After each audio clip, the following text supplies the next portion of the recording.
All right, strap in, everyone, because today we're taking a deep dive into a concept that's pretty mind-bending. Quantum superposition. Buckle up is right. We're going to be digging into an excerpt from a German text that really breaks this principle down. Yeah, it's fascinating stuff. Superposition is, well, it's kind of at the heart of quantum mechanics, and it really helps explain why quantum tech has so much potential, to be revolutionary. So let's get right to it. What is quantum superposition?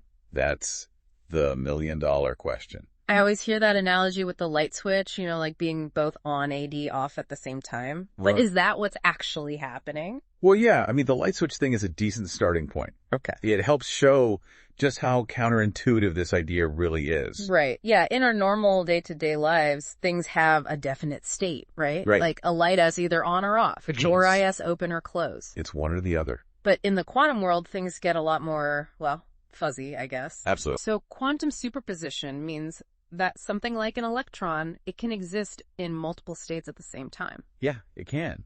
And it's not just that we don't know which state it's in, it really adds in all of them at once. Wow. So it's not about our limited observation, it's just a fundamental property of these quantum systems. Exactly. It's a property of the system itself. That's wild. So how do we wrap our heads around that? What does that even mean in a practical sense? Okay, so think about a qubit, right? Okay. The building block of a quantum computer. Uh-huh. A qubit can be in a state that's mathematically described as a combination of both 0 and 1 at the same time. Both 0, 1 at the same time. Yeah. Got it. And that's actually where the power of quantum computing comes from. Okay, wait, hold on. Can we unpack that a little?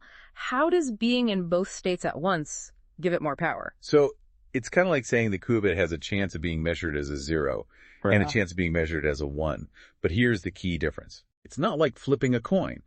With a coin, the outcome is already decided even if we don't know it yet. Right. But a qubit, it truly exists in this in-between state until we measure it. So it's like it's holding both possibilities at the same time. Exactly. And it's that ability to be in multiple states at once that lets quantum computers do computations in a way that our regular computers just can't. It's mind-blowing. So give me an example. How does this actually work in practice? Okay, imagine you're trying to find the prime factors of some massive number, right? For a classical computer, it has to test each possibility one by one. Yeah, like a brute force search. Exactly. But a quantum computer, using something called Shor's algorithm, it can actually explore all those possibilities at the same time. It's like a massive shortcut.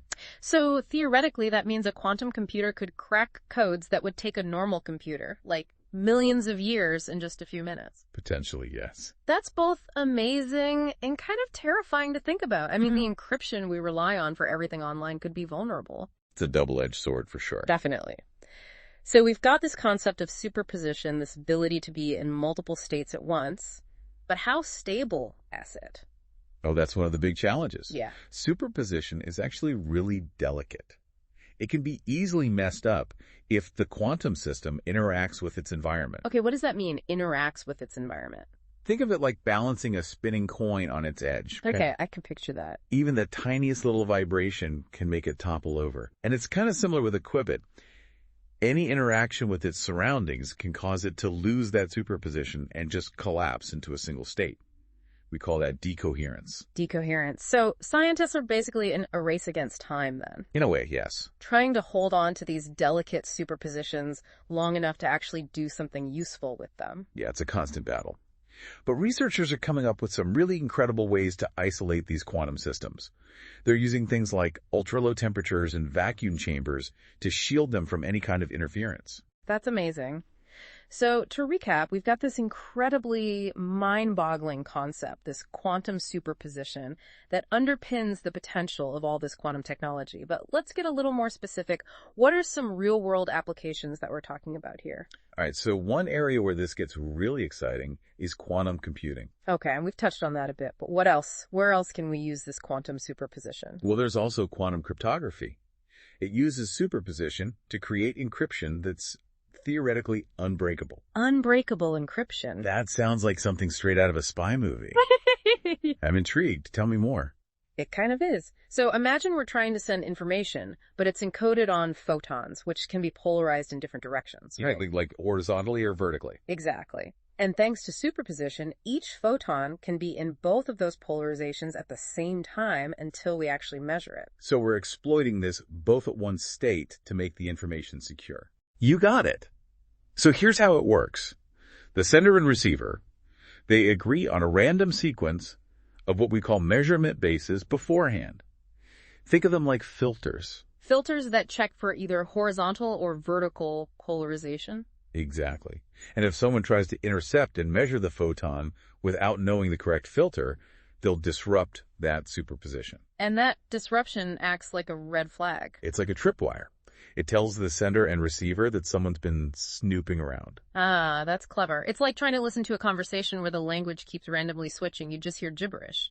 But the sender and receiver, they know the language in advance so they can spot the intruder. That's a great way to put it. Okay, so we've got quantum computers that can solve problems in ways we never thought possible, and quantum cryptography that sounds practically unbreakable. Anything else we can do with this quantum superposition magic? Well, there's also quantum communication. Okay.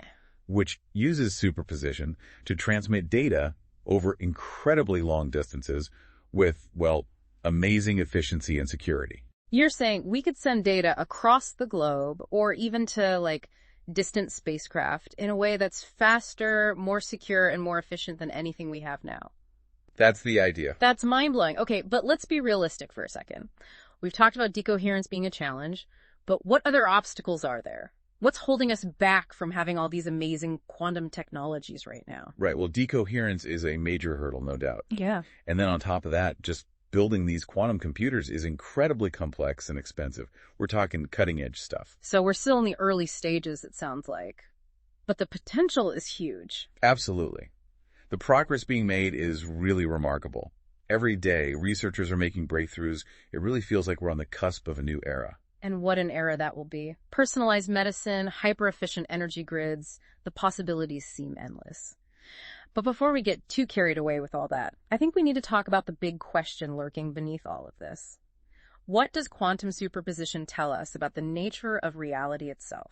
Ah, yes, the philosophical implications. That's where things get really interesting. Welcome back.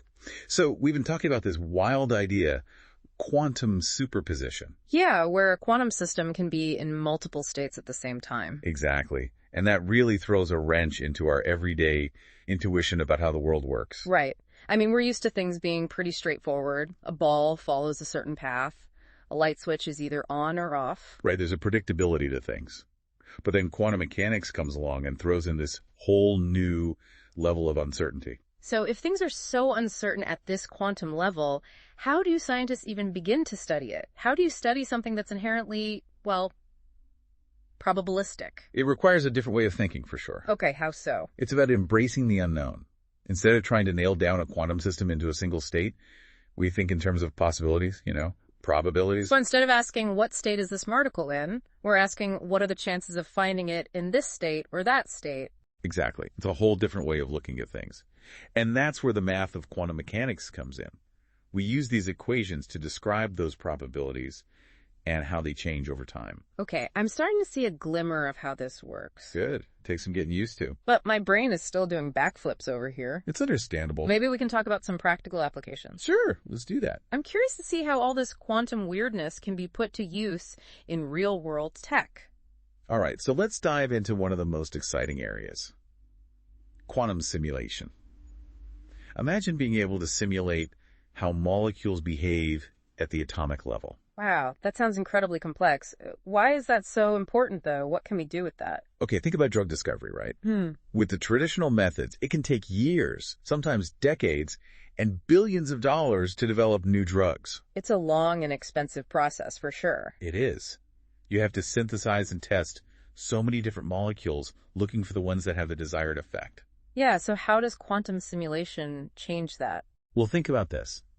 A quantum computer could use superposition to simulate the interactions of millions of molecules all at the same time. Oh, wow. It's like running millions of virtual experiments in parallel. Exactly. And that could drastically speed up the entire drug discovery process, potentially even leading to cures for diseases that have baffled scientists for centuries. That's incredible. Instead of testing molecules one by one, we could use a quantum computer to see how they interact in a virtual environment and identify the most promising candidates much faster. Precisely. It's like having a virtual lab where you can play with molecules and materials at a level of detail never before possible. So it's not just about making things faster, it's about opening up completely new avenues of scientific discovery. Exactly. It's pushing the boundaries of what's possible. So yeah, it's pretty exciting stuff. It really is. So we've talked about quantum computers. They can crack codes, simulate molecules. I mean, is there anything quantum superposition can't do? It's like magic. Well, not quite magic. But as with any technology, there are limitations.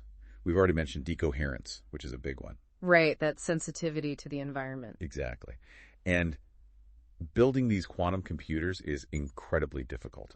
Yeah, it's complex engineering. It is. Think of it like, I don't know, trying to build a sandcastle on a really windy beach. Okay, I like that analogy. The slightest disturbance can cause the whole thing to crumble.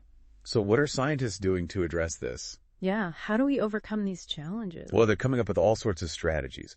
One approach is to physically isolate the quantum system as much as possible. Okay, to protect it from outside interference. Exactly. They create these ultra-low temperature and vacuum environments to try to shield them. It's like building a little quantum sanctuary. Yeah, that's a good way to put it. And they're also developing error correction techniques. What does that mean, error correction? So it's kind of like having a team of quantum mechanics constantly watching over the system. Right. They monitor it and make adjustments to try to keep those superpositions going. Like a constant maintenance crew. Exactly. So it's really cutting edge stuff. It sounds like scientists are really pushing the limits to try and harness this power. They are. And the progress we're seeing is remarkable. I mean, we're getting breakthroughs in qubit design and how long we can maintain those superpositions. It's all moving incredibly fast. It's a true scientific adventure. But while we're pushing these technological boundaries, I can't help but wonder, if we can control these superpositions, what does that say about reality itself? Oh, yes.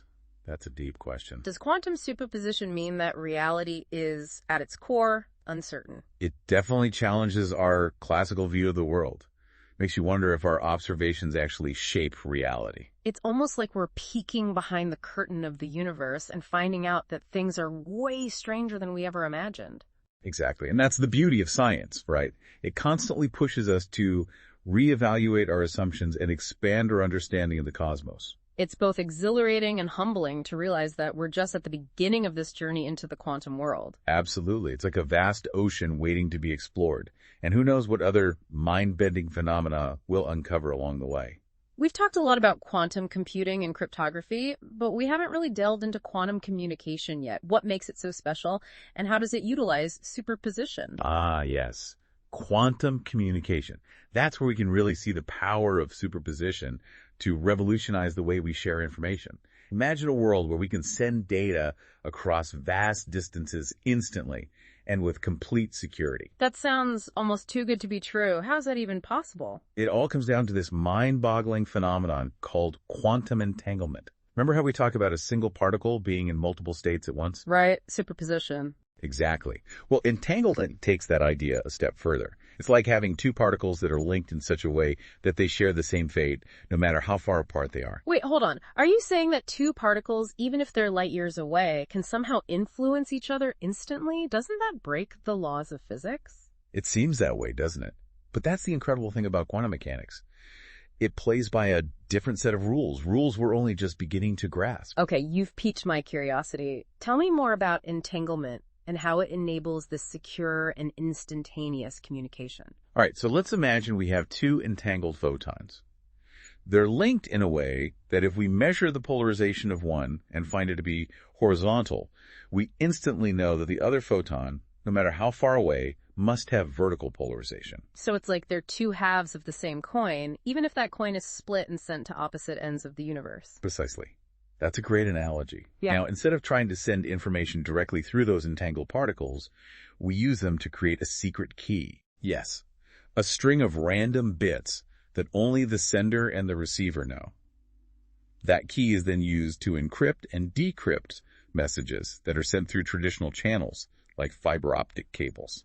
So the information itself isn't traveling through the entangled particles? Right. We're just using them to set up this secret handshake that no one else can know. So it's like a private conversation in a crowded room, but instead of whispering, you have a secret code that only you and the other person understand. Exactly. And because that key is never transmitted through the channel itself, it's incredibly secure. So if someone tried to eavesdrop on those entangled particles to get the key, they would inevitably mess things up. They would. Any attempt to tamper with the entangled particles leaves behind undeniable evidence. It's like a self-destructing message. That's brilliant. It really does sound like quantum cryptography offers a level of security that we've never seen before. So what are some real-world scenarios where this technology could be used? Oh, the possibilities are vast. Imagine a world where financial transactions, sensitive government communications, personal medical data, all of it completely protected from hacking. It's like a digital fortress that can't be breached. Exactly. And as quantum computers become more and more powerful, they'll pose a threat to traditional encryption methods. Right, so quantum cryptography helps us stay ahead of the curve. Exactly. It's a way to make sure our data remains secure in this new quantum age. It's incredible to think about the implications for cybersecurity, international relations, even our own personal privacy online. This isn't just science fiction anymore. It's not. And quantum communication offers more than just security. It also has the potential to speed up data transfer, especially over very long distances. Oh, how so? Remember, we're not bound by the speed of light for establishing that secret key with entanglement. So there's a possibility for near instantaneous communication across continents or even between planets. Wow, so we could be talking about real-time communication with astronauts on Mars without any fear of interference or delay. That's the potential. That opens up a whole new world of possibilities. It does. For space exploration, for global collaboration, it's mind-blowing. But I have to admit, entanglement still feels a little like magic to me. How can two particles be so connected, even over such vast distances? It's hard to wrap my head around. It's definitely one of the most mind-boggling aspects of quantum mechanics. And while we may not fully understand how entanglement works, we know it's a real phenomenon. It's been experimentally confirmed over and over again. So it's just another one of those quantum mysteries that we have to accept, even if it challenges our understanding of the world as we know it. I think so.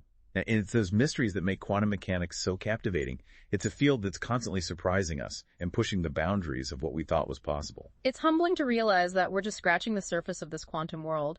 Who knows what other amazing discoveries await us as we continue to explore it. Exactly. That's the beauty of science. The more we learn, the more we realize how much more there is to discover. And with quantum mechanics, it feels like we've just opened the door to a realm of infinite possibilities.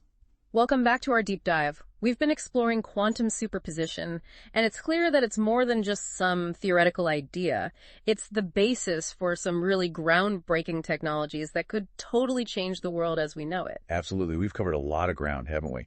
From the basics of a qubit being in both states, 0 and 1 at the same time, to how this fuzziness is actually being used in things like quantum computers, super secure cryptography, and even communication that seems like it's straight out of sci-fi. Now, what's really cool is that each of these technologies uses superposition in a slightly different way, right? Yeah, it's this versatile tool like a Swiss Army knife of quantum possibilities. I like that. So in quantum computing, we're using superposition to do tons of calculations at the same time. In quantum cryptography, it's all about making sure no one can eavesdrop because any attempt to snoop would disrupt the superposition. Exactly. And then in quantum communication, we're not just using superposition for single particles, we're using it for entangled pairs of particles that have this spooky connection across any distance. You got it.